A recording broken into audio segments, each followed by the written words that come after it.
미국의 프린스턴 대학이 있습니다. 그 대학에서 150명을 상대로 앙케이트 조사를 했습니다. 세 그룹으로 나눴습니다. 50명, 50명, 50명. 첫 번째 그룹에게는 물건을 판매하게 했습니다. 그 판매 연구소에서 물건을 판매하면서 물건에 대해서 설명할 때 환하게 웃으면서 감사하면서 팔게 했습니다. 두 번째 그룹 50명에게는 사면 사고 말면 말고 무표정한 표정으로 팔게 했습니다.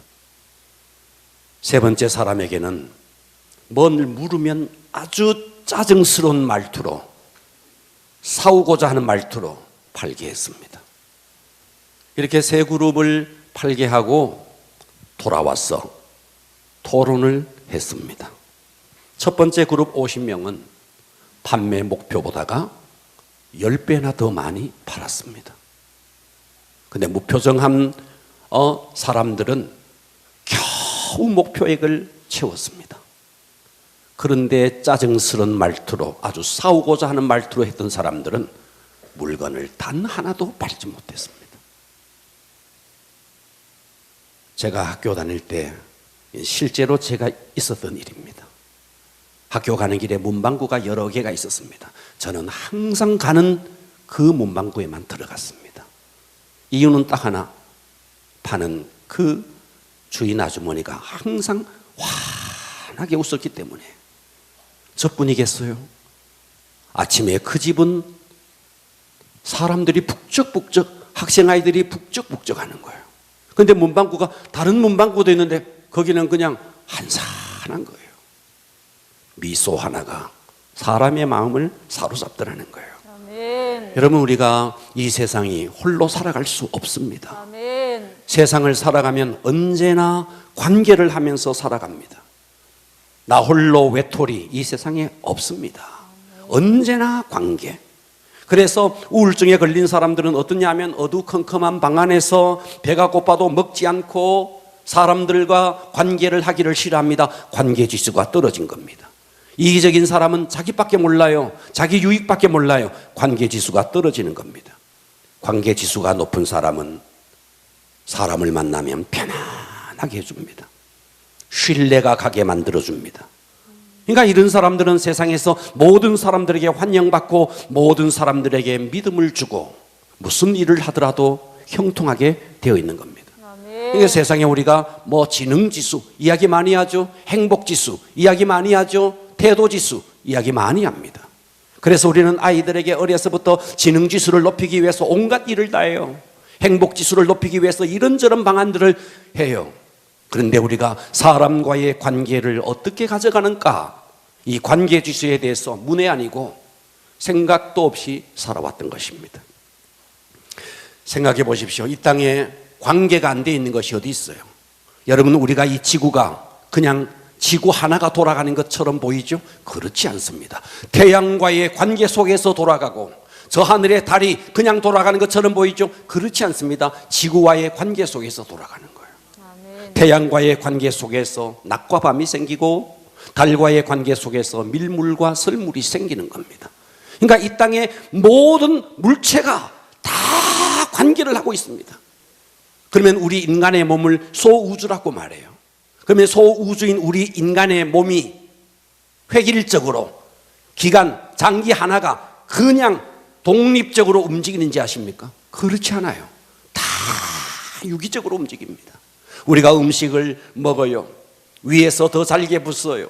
그 잘게 부은 음식을 이제는 작은 창자로 소창자로 내려보내요. 그러면 거기에서 융털이 나와서 영양소를 다 흡수해요. 그것을 또 더 큰 창자에 내려보내 수분을 다 흡수해요. 우리 속에 돌아다니는 혈액은 그 만들어진 영양소를 온몸에 골고루 다 온몸 끝까지 아주 발가락 끝까지 이것을 계속해서 공급합니다.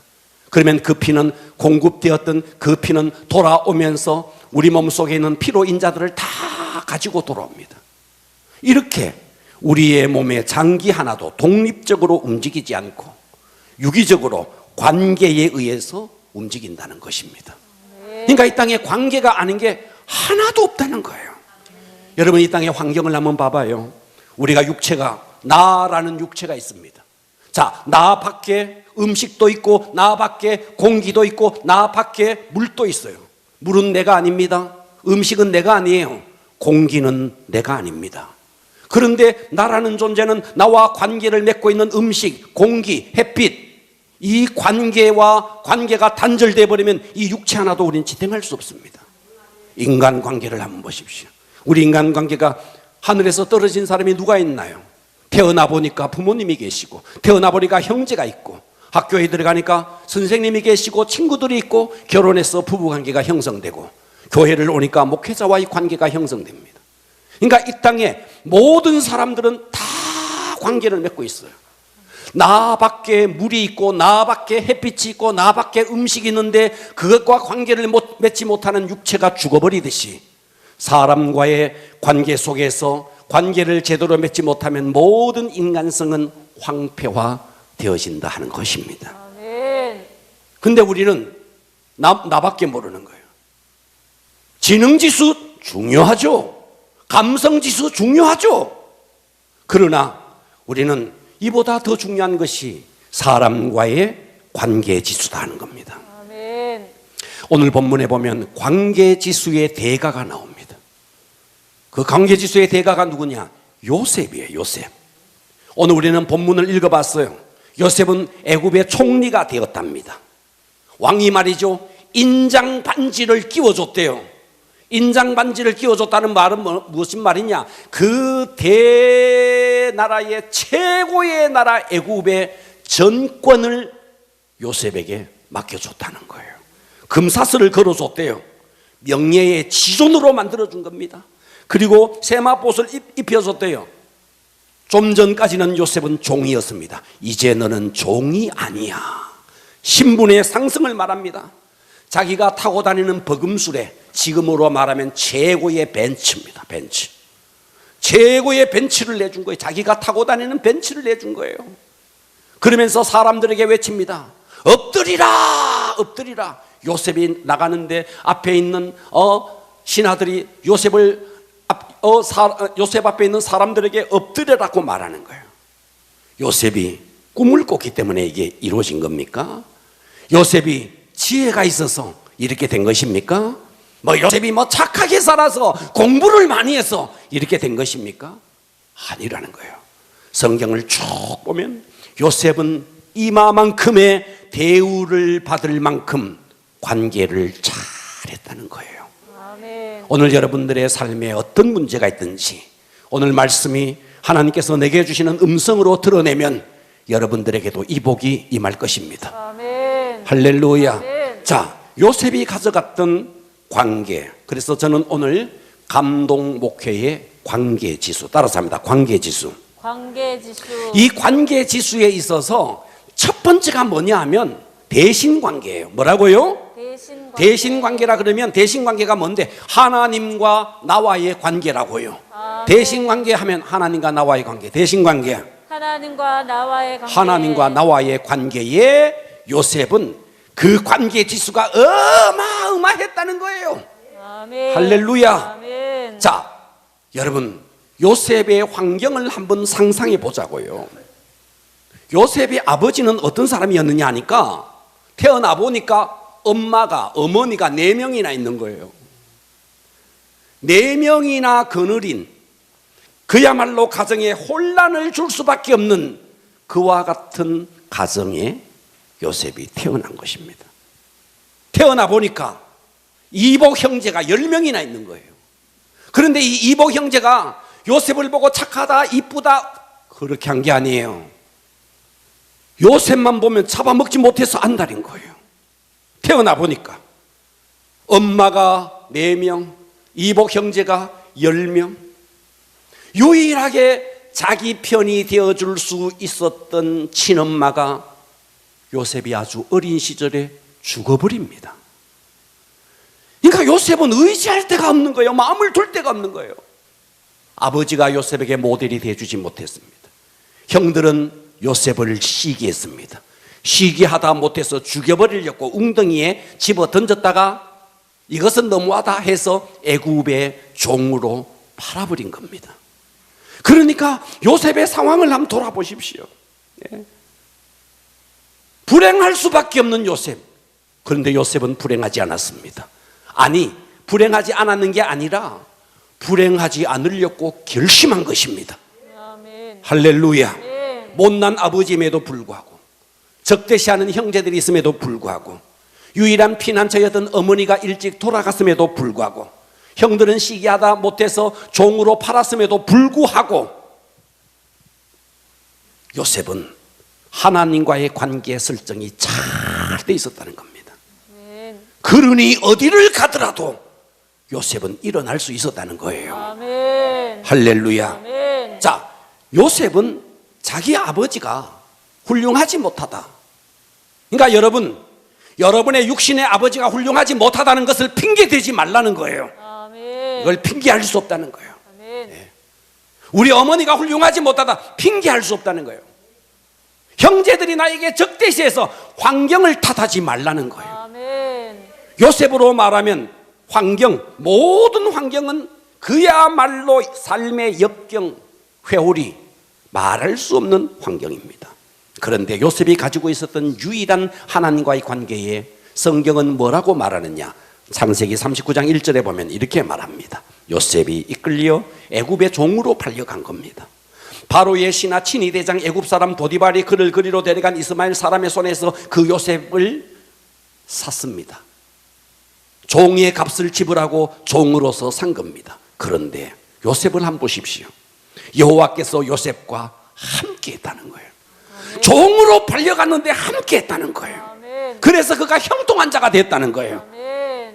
그래서 그의 주인 애굽 사람의 집에 있으니 3절 그의 주인이 여호와께서 그와 함께, 아니 불신자인 보디발의 눈에도 요셉 이에게는 하나님이 함께 하는 것이 보여졌다는 거예요. 아멘. 또 여호와께서 그의 범사에 형통케 하심을 불신자의 눈에도 이게 보여졌다는 겁니다. 아멘. 종으로 팔려간 요셉. 그런데 하나님이 요셉과 지금 함께하고 있습니다. 그러니까 가장 중요했던 하나님과의 관계에 있어서 요셉은 무엇을 실현해내느냐? 하나님과의 함께하심, 임마누엘. 그리고 여기서 형통한 자, 그러니까 우리 생각에 형통한 자는요, 순풍에 돛단 듯이 뭐가 말이죠 쫙 풀리는 것을 형통이라고 생각하죠. 성경의 형통은 그런 거 아닙니다. 우리가 생각하는 형통은 너를 둘러싸고 있는 모든 환경이 말이죠, 여러분의 소원대로 여러분의 기도대로 다 되어지는 것이 형통이라고 생각하죠. 성경은 그것이 형통이 아닙니다. 성경적인 형통은 무엇인데, 나를 둘러싸고 있는 모든 환경이 내 마음대로 되지 않고, 아니 차라리 억울한 일을 당해서 실패하고, 아니 지금 종으로 팔려갔다 할지라도 그 고난의 환경 속에서 아름다운 환경으로 바꿔 놓을 수 있는 창조적인 삶의 자세, 듣고 계십니까? 아멘. 이 삶의 자세, 환경이 아무리 어려워도 그 환경을 극복해내는 창조적인 삶의 자세, 이게 형통입니다. 아멘. 요셉은 이게 있었다는 거예요. 이게. 그러니까 우리는 진짜 중요한 게 삶이 뭐 풀려야 그게 아니라는 것입니다. 아멘. 봐봐요. 요셉이 지금 종으로 팔려갔죠. 형통했다면 아버지 집으로 돌아가든지, 우리 생각에는 아버지 집으로 돌아가든지. 그런데 요셉은 더 어려워집니다. 아니 감옥에 가요. 그런데 성경은 감옥에 갔는데도 또 형통하대요. 뭘 말합니까? 요셉의 삶의 태도, 하나님이 함께 하니까 요셉이 갖고 있었던 삶의 태도를 말하는 겁니다. 아멘. 환경에 절대로 짓눌리지 않는 그의 삶의 태도. 아멘. 그러니 불신자의 눈에도 요셉처럼 만만치 않은 아이라는 거죠. 형통한 자라는 거죠. 그러니 어때요?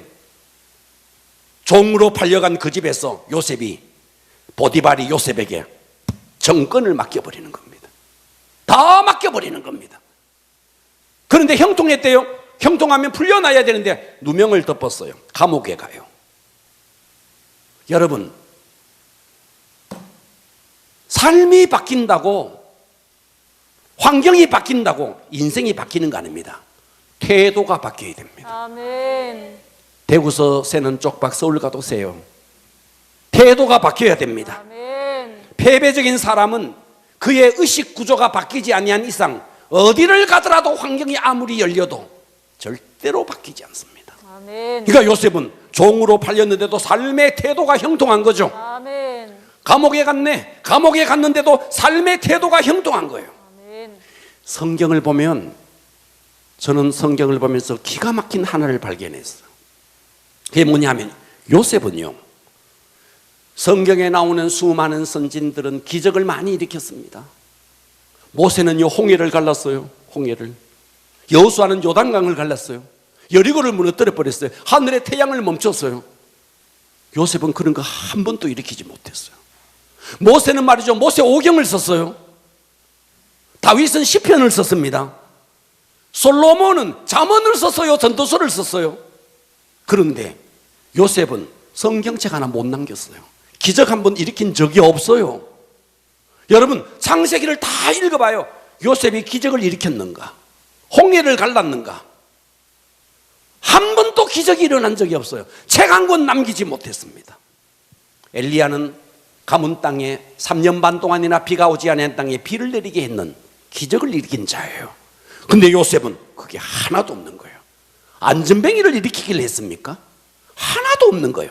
그런데 창세기 50장에 가장 많은 부분을 성경은 요셉에 대해서 할애하고 있다는 거예요. 뭘 말합니까? 여러분, 내 삶에 기적이 일어나지 않는다, 상관없습니다. 아멘. 내가 뭐 하나님을 위해서 난 뭔가를 해. 여러분, 일단 그것을 접어두셔야 됩니다. 요셉을 한번 봐봐요. 그런 것 하나도 없는데 하나님과의 관계 속에서 친밀감을 누리면서 요셉의 삶 속에 하나님은 언제나 실제가 돼 있었던 겁니다. 아멘. 실제가 돼 있었던 거예요. 아멘. 근데 우리는 어때요? 하나님의 실제가 없는 거예요. 기적도 일어나지 않으면서 하나님의 실제가 없는 거예요. 언제나 하나님의 임재 속에, 그 하나님과의 친밀감 속에 그분의 음성을 듣고 임마누엘 하는 하나님, 그 속에 요셉의 가장 중요한 것은 이거였다는 거예요. 어떤 고난과 어떤 어려움 앞에서도 하나님이 함께 하니까 원망이 없는 거예요. 아멘. 불평이 없는 거예요. 아멘. 이게 요셉의 삶의 특징이라는 겁니다. 아멘. 종으로 팔려가는데 형제들을 원망하지 않아요. 보디발의 아내에 의해서 누명을 덮어쓰고 감옥에 갔는데 원망하지 않아요. 이것이 뭔데? 하나님과의 전적인 하나님의 통치 속에, 하나님과의 통치 속에 하나님과 임마누엘 하고 있는 모습인 것입니다. 아멘. 41장 37절을 보십시오. 바로가 요셉을 보고 이런 고백을 하는 거예요. 바로와 그의 모든 신하가 총리로 삼는데 이 일을 좋게 여긴지라. 바로가 그 신하들에게 이르되 이와 같이 하나님의 영에 감동된 사람을 우리가 어찌 찾을 수 있으리요? 하나님의 감동된, 하나님의 영에 감동된 자, 이게 지금 불신자 바로의 고백인 거예요. 믿는 사람의 고백이 아닌 겁니다. 39절 보세요. 요셉에게 이르되 하나님이 이 모든 걸 했다는 거예요. 7배 풍년이 듭니다. 이 7배 풍년이 든 다음에 7배 흉년이 듭니다. 하나님이 바로 요셉을 통해서 바로가 꾼 꿈을 다 해석하게 했더니 이 일을 한 자는 하나님이라는 거죠. 하나님이 이 모든 일을 요셉 너에게 보였다는 거죠. 만일 요셉이 하나님을 배제한 채 내가 지혜가 있어서 내가 능력이 있어서 했더라면 야, 너 참 똑똑하구나, 바로는 그렇게 했을 겁니다. 이 어려운 상황 속에서 바로 요셉은 하나님을 드러내고 하나님을 높이고 있습니다. 아멘. 삶의 중심에 하나님을 모시고 언제나 하나님과의 삶 속에서 실제가 되었던 이 요셉의 모습, 감동적이지 않습니까? 아멘. 그러니 그의 인생의 영광스러운 새벽이 밝아오는데 41장 40절을 보십시오. 그래서 바로가 이 요셉에게 말합니다. 너는 내 집을 다스려라. 내 집이라 그러니까 뭐 바로의 집이 아닙니다. 애굽 전역을 다스리라는 거예요. 내 백성이 다 네 명령에 복종한다는 거예요. 내가 너보다 높은 것은 너의 이 왕자, 바로의 왕자, 이것밖에 없다는 거예요. 바로가 또 요셉에게 이르되 내가 너를 애굽의 온 땅의 총리가 되게 하노라. 자기의 인장 반지를 빼어 요셉의 손에 끼웁니다. 할렐루야. 아멘. 전권을 다스리게 하는 겁니다. 아멘. 그에게 세마포스를 입히는 거예요. 종의 자리에서 이제는 신분의 상승을 말합니다. 금사슬을 목에 건 최고의 명예를 준 겁니다. 자기에게 있는 버금수레에 그를 태우매 무리가 그의 앞에서 소리 지르기를 엎드리라. 할렐루야. 그리고 전국을 요셉이 총리가 되어서 다스리게 하는 겁니다. 억울하게 종으로 팔려갔는데 그런 운명임에도 불구하고 태어나 보니까 어머니가 4명,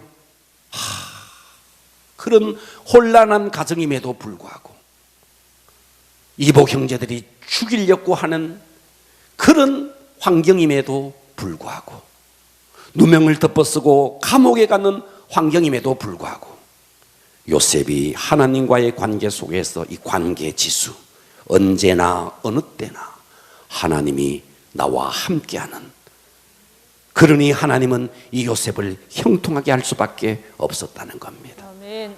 여러분, 우리가 하나님을 섬긴다는 것이 배짱이처럼 하나님 영광 받으소서, 영광 받으소서, 여러분 그것으로 하나님이 영광 받으실지 아십니까? 하나님이 나와 함께한다는 사실을 믿음으로 인정하고 여러분이 처해 있는 상황 속에 최선을 다하는 겁니다. 아멘. 요셉은 종으로 팔려갔는데 최선을 다하는 거예요. 감옥에 갔는데도 최선을 다하는 거예요. 그러니 하나님은 이 요셉과의 관계 지수가 높으니까 요셉을 들어 쓸 수밖에 없는 것이죠. 아멘. 여러분, 하나님께서 여러분에게 직분을 주셨습니다. 여러분은 얼마나 성실하십니까? 얼마나 최선을 다하십니까? 요셉이 봐봐요. 머슴으로 있는데도 최선을 다하는 거예요. 감옥에 가는데도 최선을 다하는 거예요. 마태복음 25장 21절은 이렇게 말했어요. 그 주인이 이르되 잘하였도다 착하고 충성된 종아, 네가 작은 일에 충성하였음에 내가 많은 것을 너에게 맡기겠다. 보디발의 집에 충성했더니 감옥이라는 나라가 다스리는 감옥의 총리가 되게 하고 총무가 되게 하고 나중에는 한 나라의 총리로 만들어 버리는 거죠.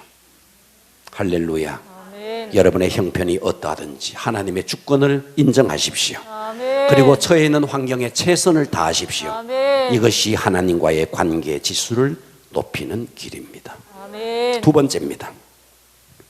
감동 지수의 관계 지수의 두 번째는 대인 관계입니다. 따라서 합니다. 대인 관계. 대인 관계. 대인 관계는 뭔데? 나와 이웃과의 관계예요. 아멘. 나와 누구와의 관계? 나와 이웃과의 나와 관계. 이웃과의 관계예요. 자, 나와 이웃과의 관계에서 요셉은 어떻게 나타났느냐? 이 관계 지수가 첫 번째 성실함으로 나타났다고. 뭐로 나타났다고요? 성실함으로. 자, 여러분 성경을 잘 보셔야 됩니다. 성경을 보면요. 자, 요셉이 소년 시절이 있었습니다. 아주 어린 시절. 아버지가 요셉에게 심부름을 맡깁니다. 잘 들어주세요. 아멘. 심부름을 맡겨요. 무슨 심부름을 맡기느냐 하니까 아들 10명이 아버지의 양떼를 들에 나가서 양을 치는 거예요. 그런데 양을 치는데 아버지 야곱이 요셉에게 형들이 양떼를 잘 치고 있는지 가서 보고 오라 그럽니다. 그런데 자, 성경 37장 12절을 보십시오. 그의 형들이 세겜에 가서 아버지의 양떼를 칩니다. 그렇습니까? 아멘. 세겜은요 풀이 많은 곳입니다. 그 양떼들을 몰고 세겜에 가서 풀을 뜯기려고 형들이 가서 양떼를 먹이는데 이 어린 요셉에게 형들이 잘 있는지 보고 오라는 거예요. 그래서 요셉이 가요. 세겜으로 가요. 세겜에 가보니까 세겜에 가 있는 동안에 이미 풀을 다 뜯기고 이제는 형제들이 도단으로 가 있는 거예요. 세겜에 가서 방황하는데 형제들이 없는 거예요. 그러면 이쯤 되면 요셉은 얼마든지 아버지가 시킨 대로 했기 때문에 집으로 돌아오면 돼요. 그런데 요셉은 그렇게 하지 않습니다. 수소문을 합니다. 이런 사람들이 어디 있던가요? 어떤 사람이 말합니다. 그런 사람 여기서 불 뜯기다가 얼마 전에 도단으로 갔어. 그래서 요셉은 도단으로 다시 갑니다. 우리는 이 구절을 그랬나 보다. 집이 여긴데 저 롯데백화점 정도에 저기에 풀을 뜯기다가 저기가 풀이 다 뜯기니까 이제 저 월성동 쪽으로 갔나 보다. 우리 이렇게 생각하는 거예요. 천만에요. 그렇지 않다는 거예요. 성경을 평면적으로 보면 이게 보이지 않습니다. 그러나 성경을 입체적으로 보면 이게 너무너무 놀라운 메시지가 있습니다. 성경을 보겠습니다. 창세기 37장 14절을 보십시오. 37장 14절에 보면 이 이스라엘이 야곱이에요. 야곱이 요셉에게 말합니다. 그에게 이르되 가서 네 형들과 양떼가 잘 있는지 보고 돌아와 내게 말하라 하고 그를 어디서 보내는데 헤브론 골짜기에서 보내는 거예요. 아멘. 헤브론이 어디냐? 헤브론은 예루살렘이 있고 예루살렘에서 남쪽으로 한참 내려가야 헤브론이 있는 거예요. 듣고 계십니까? 자, 그러니까 헤브론에서 이 형제들이 풀이 없으니까 양떼들을 몰고 멀리 갔는데 어디까지 갔느냐 하니까 세겜까지 갔는데 헤브론에서 세겜까지는 약 100km예요. 아무런 감동이 없으시죠? 여러분, 이 100km는 대구에서 저 구룡포까지가 100km입니다. 구룡포까지가. 안동까지가 99km예요. 99km. 대전까지가 138km예요. 그러면 감이 옵니까? 다시요. 자동차를 타고 100km 속도로 1시간을 가야 되는 거리가 100km.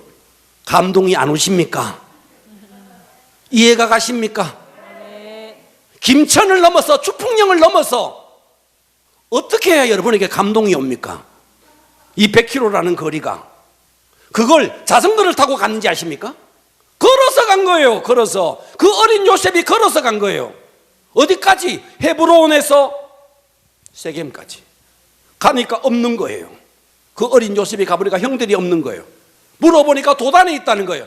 도단은 또 어딘데? 세겜에서 북쪽으로 30km예요. 감동이 안 와서 가만히 있는 거죠. 그러면 헤브론에서 도단까지는 130km입니다. 대구에서 대전까지의 거리예요.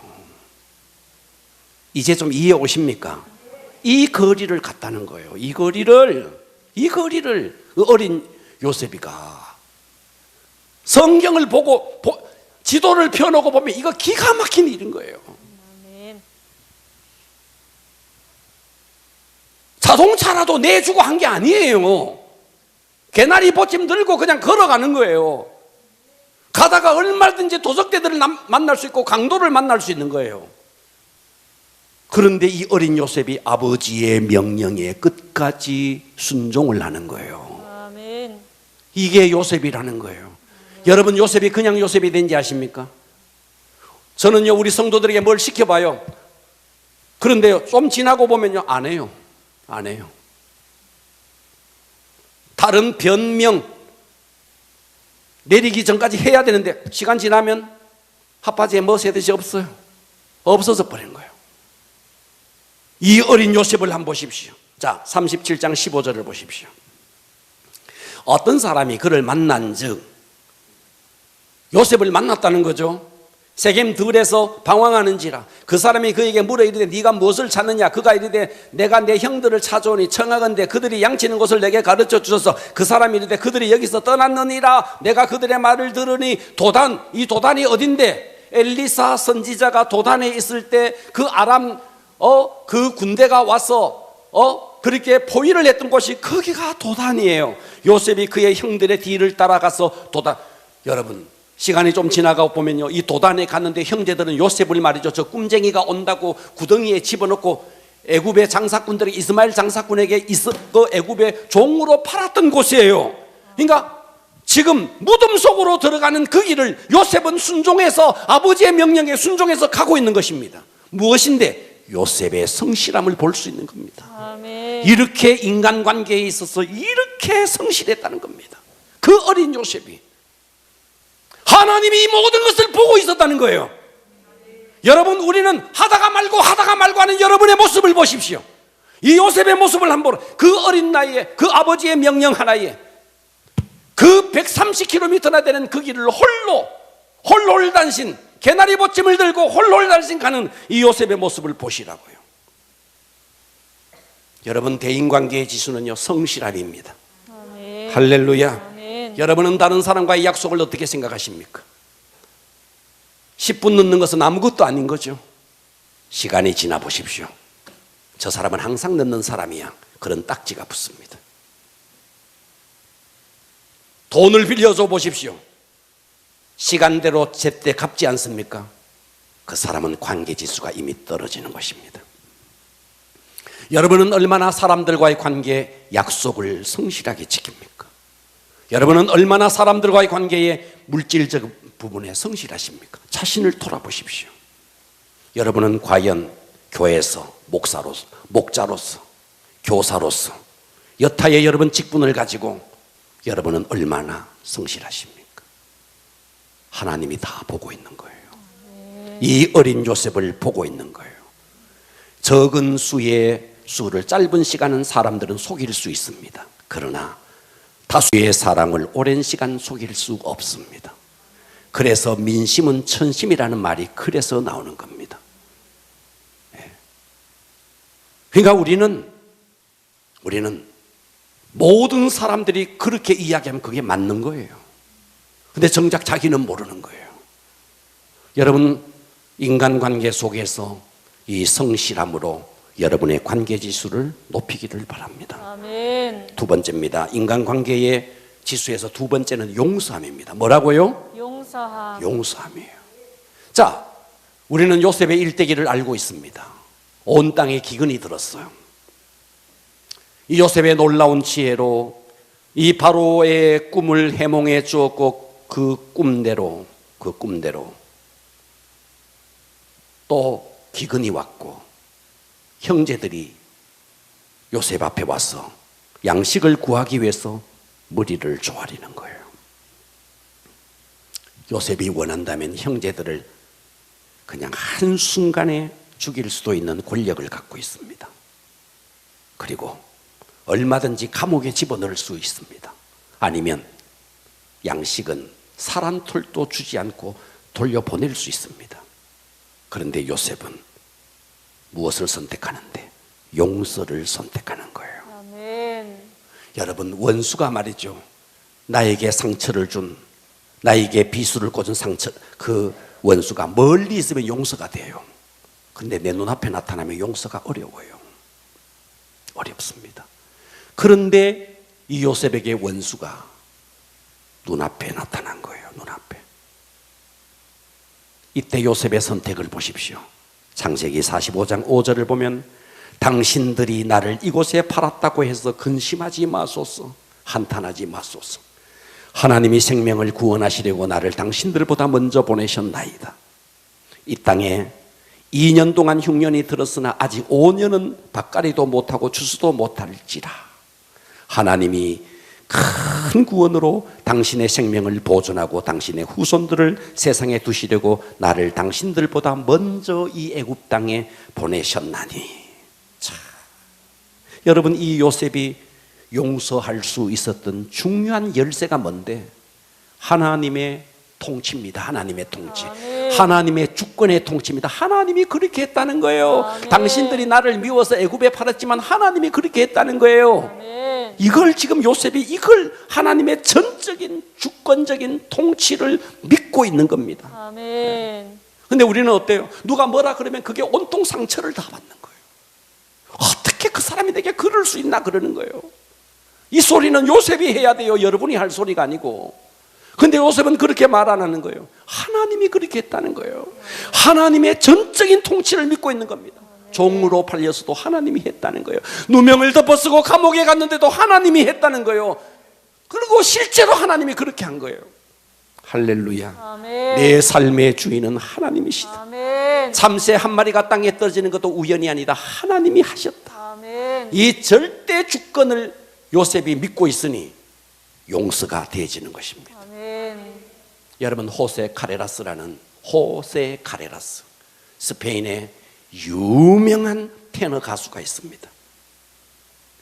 그런 전성기 때 정말 세기에, 여러분 지금 또 유튜브를 하거나 네이버에 들어가서 검색하면 그냥 뜹니다.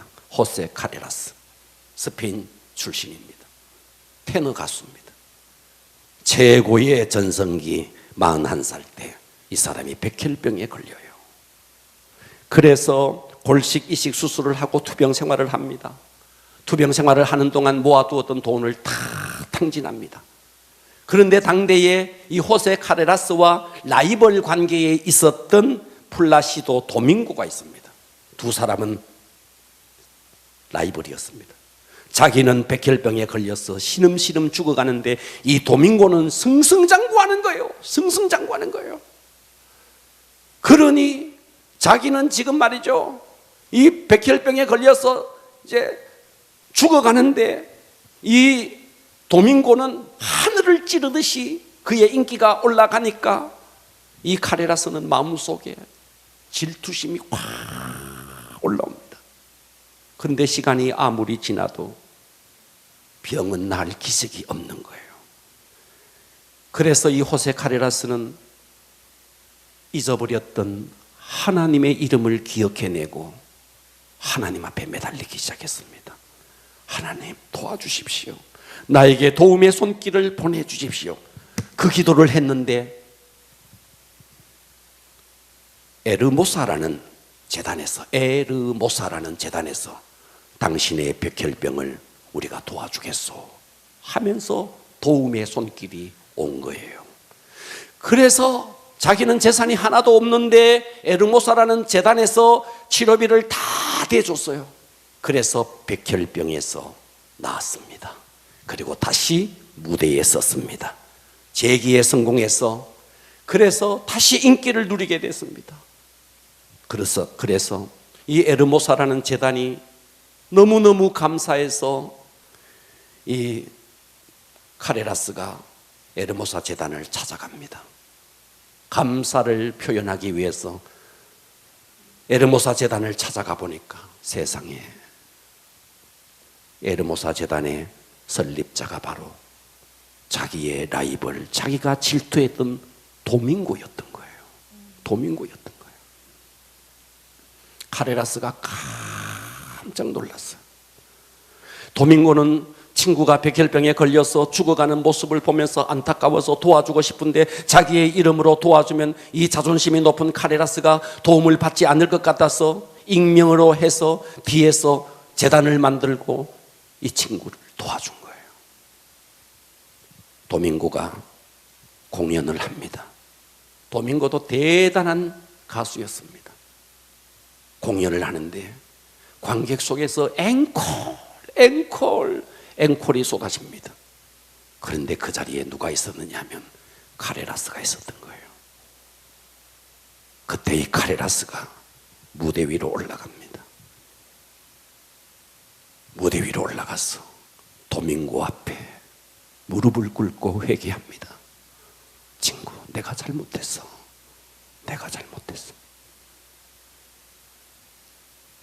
자네는 나를 이렇게 위해줬는데 나는 자네에게 이렇게 질투했어.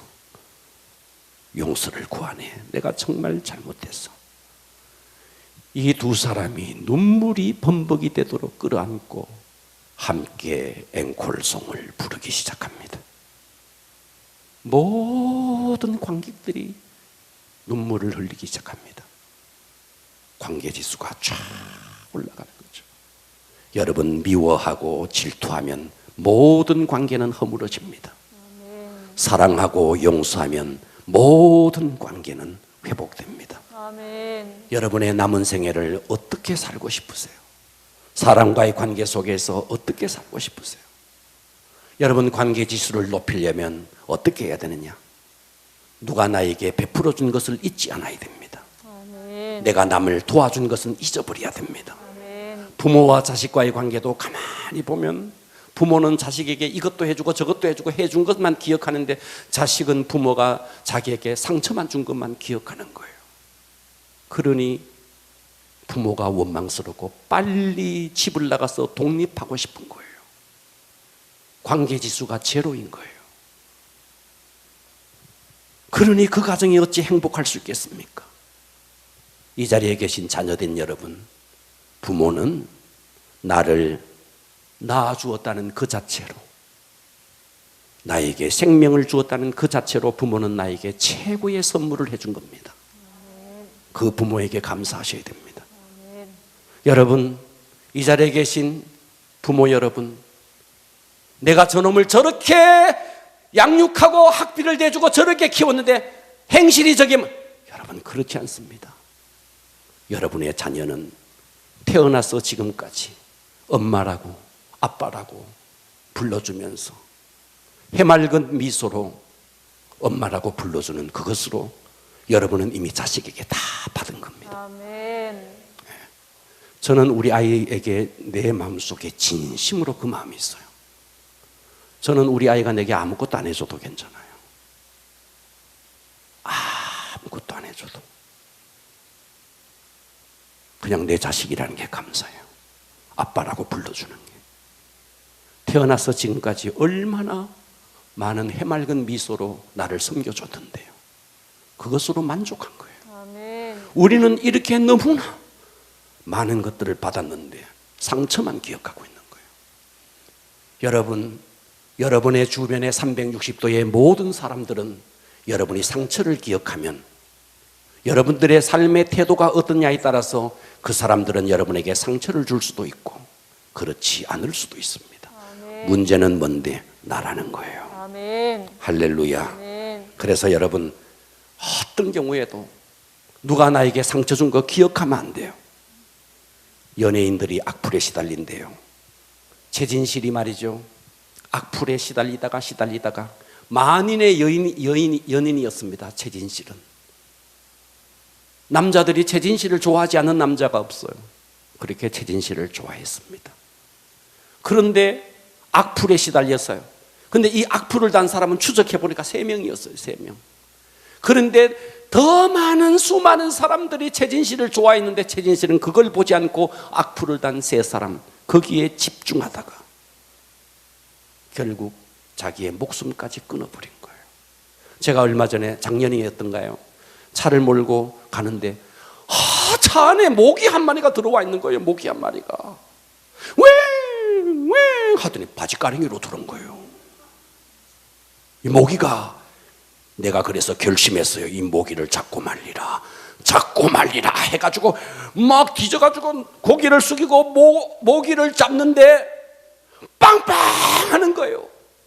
그러는 사이에 내 차가 중앙선을 침범해서 앞에 보니까 25톤 덤프트럭이 막 오고 있는데 이 덤프트럭이 빵빵 모기 잡으려고 하다가 내 잡을 뻔했어요. 모기 그거 뭐라고? 누가 내게 어떤 한 소리, 그거 뭐라고? 우리는 그것을 곱씹고 하나님의 말씀은 묵상하지 않고 누가 내게 했던 말 그거 묵상하고 곱씹고 또 묵상하고 그러고 있는 거예요.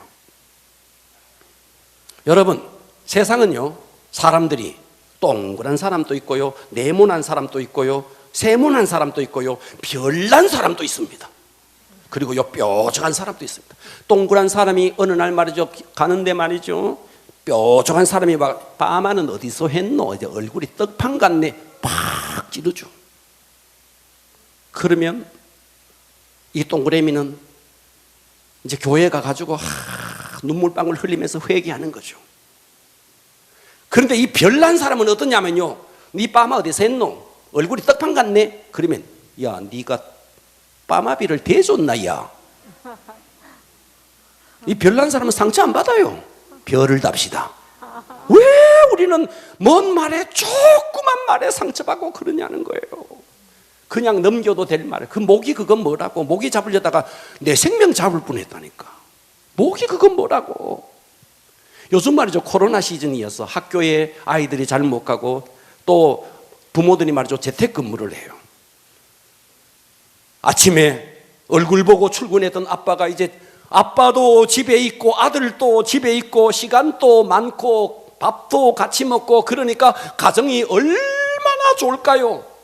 그런데 지금 있죠, 아동폭력 그리고 가정폭력, 이혼 신청이 너무 많아가지고 진행이 안 될 만큼 코로나 시대 너무 좋은데 같이 밥 먹고 같이 잠자고 너무 좋은데 시간이 너무 많아서 너무 좋은데 가정폭력이 난무하고 이혼 신청이 몇 배로 더 뛰어버렸다. 왜요? 관계지수를 할 줄 모르는 사람들이 한 공간에 있으니까 미치는 거예요. 가정이 지옥이 돼버리는 거예요. 함께 있을수록 지옥이 돼버리는 거예요. 듣고 계시면 아멘 좀 해봐요. 아멘. 그러니까 우리가 인간관계의 이 관계지수가 얼마나 중요하냐 이거예요. 아멘. 성실함으로, 용서함으로. 할렐루야. 아멘. 목이 그거 뭐라고 누가 한마디에 상처받지 마시고 관계지수를 높이기를 바랍니다. 아멘. 세 번째입니다. 대물관계입니다. 감동목회의 관계지수에서 대물관계는 더 쉽게 말하면 우리가 물질을 어떻게 사용할 것인가 하는 것입니다. 자, 바로가 꿈을 꿨습니다. 7년 풍년이 들었습니다. 그래서 자, 고개를 들어봐요.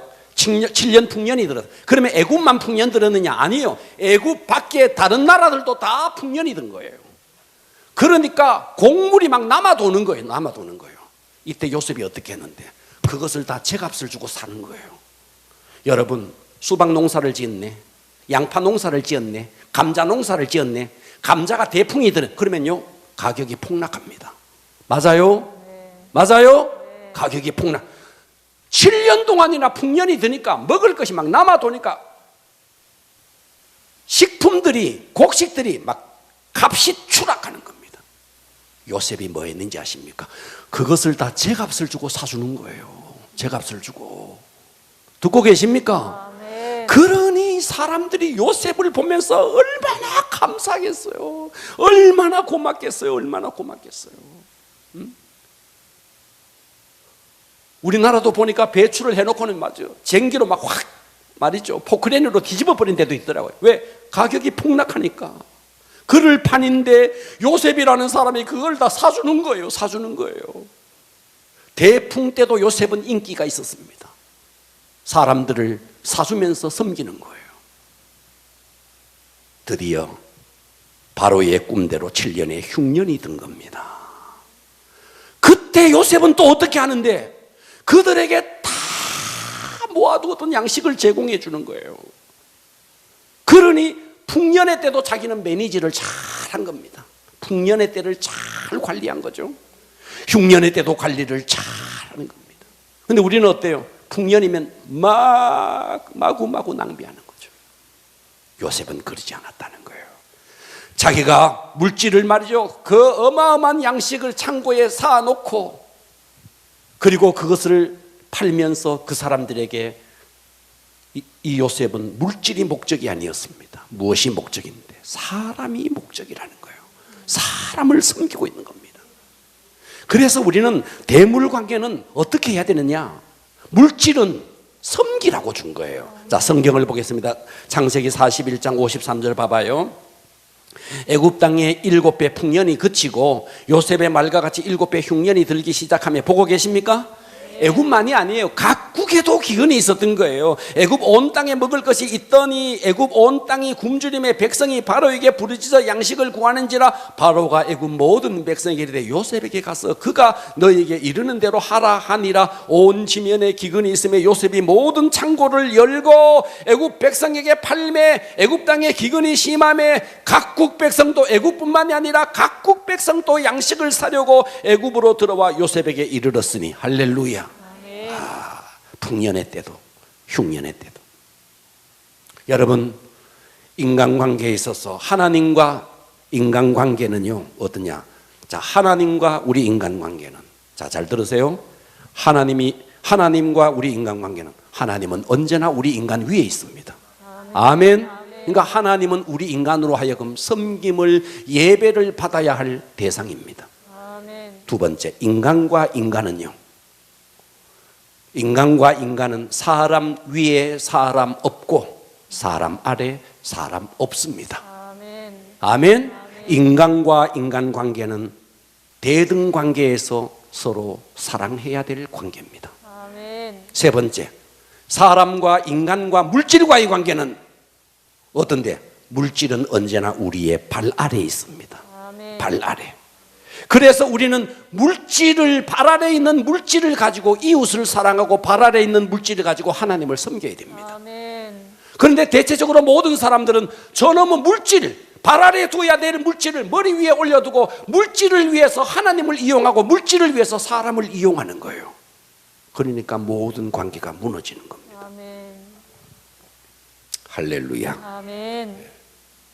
성경을 한번 보십시오. 사도행전 4장 32절을 보십시오. 믿는 무리가 한 마음과 한 뜻이 되어 모든 물건을 서로 통용하고 있습니다. 자기 재물을 조금이라도 자기 것이라고 하는 이가 하나도 없습니다. 사도들이 큰 권능으로 주 예수의 부활을 증언하니 무리가 큰 은혜를 받아 그 중에 가난한 사람이 없습니다. 이는 밭과 집이 있는 자는 팔아 그 판 것을 값을 가져다가 따라 삽니다. 사도들의 발 앞에 두매. 사도들의 발 앞에 예. 두매. 땅을 팔아가지고 사도들 발 앞에 뒀다는 거예요. 사도들 발 앞에. 그들이 각 사람의 필요를 따라 나눠주는 거예요. 구브로에서 난 레위 사람이 있으니 이름은 요셉이라 사람들이 일컬어 바나바, 번역하면 위로의 아들이라 하니 그가 밭이 있음에 팔아 그 값을 가지고 사도들의 발 앞에 두니라. 물질을 사도들의 발 앞에 두니 그 물질이 생명을 살리는 도구가 되기 시작하는 겁니다. 그런데 우리는 어때요? 물질을 위해서 친구를 이용하는 거예요. 물질을 위해서 사람을 이용하는 거예요. 그러니까 관계가 다 무너져 버리는 거죠. 하나님과의 관계도 무너지고 인간 관계도 무너지고 물질, 그런 사람에게 하나님이 물질을 줄 수가 없는 거예요. 그런데 요셉 어때요? 하나님과의 관계 너무 선명했죠. 아멘. 아멘. 그리고 사람과의 관계 성실함으로 용서함으로 죽이려고 했던 그를, 그 형제들을 다 용서했죠. 대인관계 관계지수가 높았죠. 아멘. 아멘. 그런데 또 물질 관계가 어때요? 요셉의 물질 관계, 풍년이 들었을 때 제값을 주고 사면서 그들을 섬겼죠. 7년 풍년 때 사두었던 것을 그들에게 다 나눠주면서 그들을 또다시 살렸죠. 결국 뭐예요? 사람을 살리는 거라는 거죠. 아멘. 여러분은 어떻게 살고 있습니까? 오래전에 이야기만 하고 마치겠습니다. 오래전에 가수 조용필이가 말이죠. 자, 조용필은 우리나라의 참 큰 가수였습니다. 지금 또 마찬가지고 1982년도에 못 찾겠다 꾀꼬리 아십니까? 못 찾겠다 꾀꼬리 이 음반이 나왔습니다. 이 음반에 비련이라는 노래가 실렸습니다. 비련. 어느 시골 병원에 지적 장애를 가진 14살 먹은 여자아이가 있었는데 이 아이가 8년 동안 울지도 않고 웃지도 않고 가만히 있는 거예요. 모든 정신이 딱 멈춰버린 거예요. 부모가 어떻겠어요? 말을 해야 되고 웃어야 되고 울어야 되고. 여러분 집에서 애기들 울으면요 감사하세요. 아멘. 이 아이가 울지도 않는 거예요. 웃지도 않는 거예요. 8년 동안이나.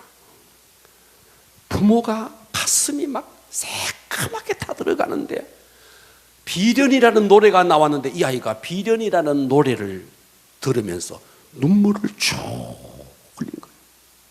병원의 의사가 기적이 일어났다는 거예요. 기적이.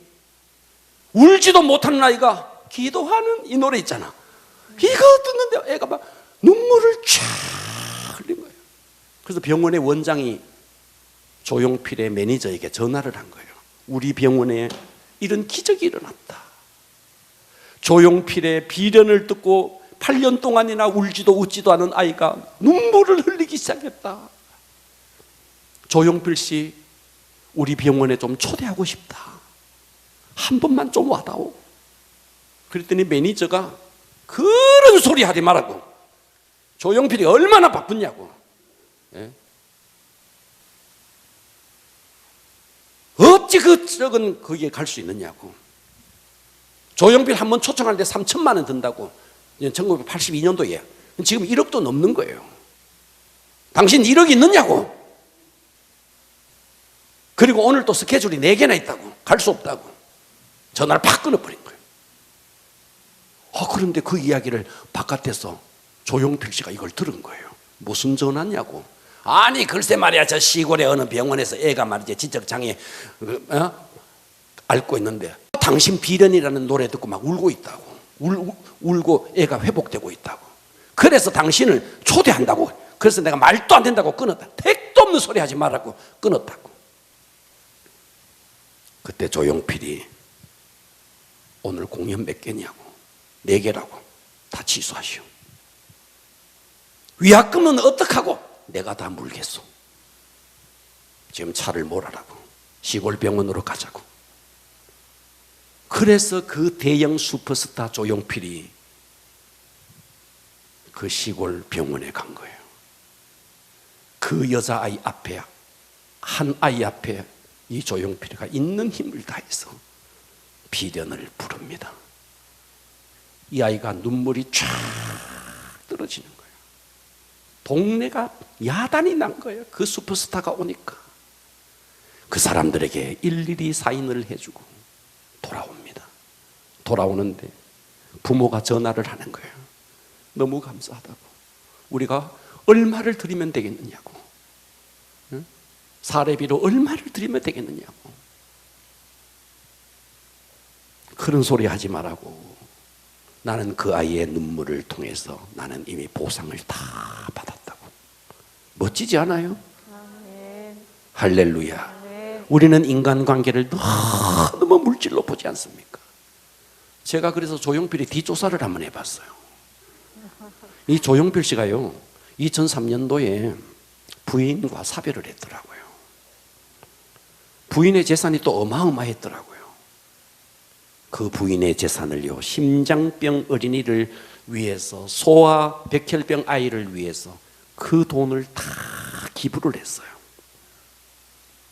61억 정도 기증을 냈고 지금 또 매년 3억씩을 기증을 하는데 기증한 돈이 100억이 넘는 거예요.